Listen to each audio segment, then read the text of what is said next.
আপনি কেন আমাকে বলবেন? আমি সদরই লাগছি। আপনি অবশ্যই আমি আপনার এখানে শুনেন বলেন না না কিন্তু আমি করবেন আমি কিছু আপনার এখানে আপনি আনলিগাল কাজ চালাবেন এখানে আমরা এই আপনার এখানে আপনি আসার আগে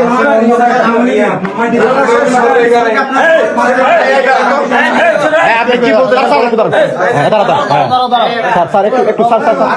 আমি আপনার পরিচয় গুলো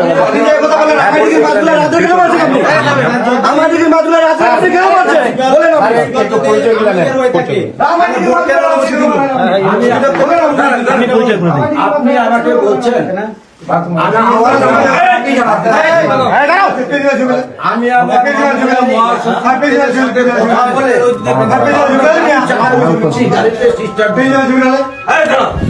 আমি আমার মার সাথে কথা বলে তারপর আমি গাড়িতে উঠছি আজকে এখন আমি এখন আপনার বিশ্বাস করার কোনো কারণ নাই আপনার নিজ অনেস্টি আপনার হরুপের মানুষ প্রমাণ করছে যখন অন্ধকার রাত্রের বেলা আপনি একটা সরকারের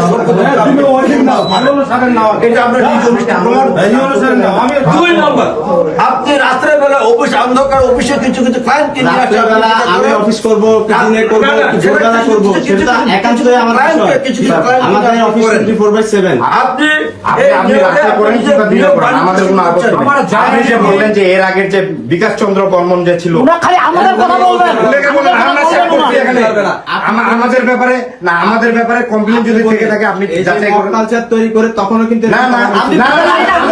আমরা সেভ করছি আমরা থেকে আমরা সেভ করছি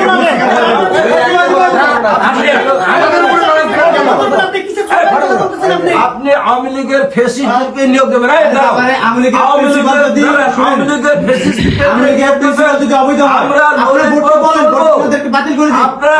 আমরা তো এই কথাটা আপনাকে বারবার বলছি আওয়ামী লীগের ফেসিস্টকে আপনি নিয়োগ দেবেন আমরা ললিপপ তুলবো এটা হবে না এটা তো হবে না। আপনি আওয়ামী লীগের সকল যত বসে করে নিয়োগ পরীক্ষা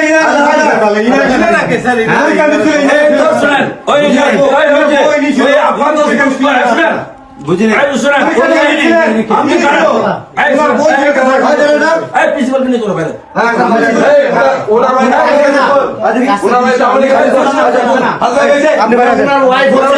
ভাইস চেয়ারম্যান ছিল আমাদের জায়গা মতো আমার কষ্ট লাগলো স্যার আমার আপনি বলছেন আপনার খাতাপত্র নিতে পারো না খাতাপত্র নিতে পারো না তোমরা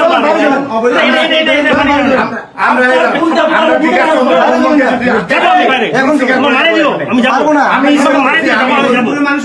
আমি সেভ করছি আমি হরিপুরের মানুষ আমরা সেভ করছি আর কারোর সাথে আমাকে তুলনা করতে পারেন না এটা না আসেন ভাই আপনার পরিচয় আমি বললাম তো আমি যাবো আপনার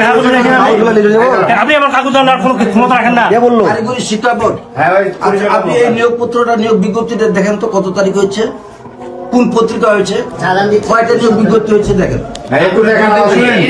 আমি বলি এটা দেখানোর জন্য যে এখন বোর্ডের নিয়োগ বোর্ডের চলতেছে কাজ চলতেছে আপনাদেরকে এই অবস্থা দেখাইতে হবে আপনি তো নিয়োগ বোর্ডে আসছেন অবৈধভাবে আসছেন আপনি তো নিয়োগ বোর্ডের কার্যক্রম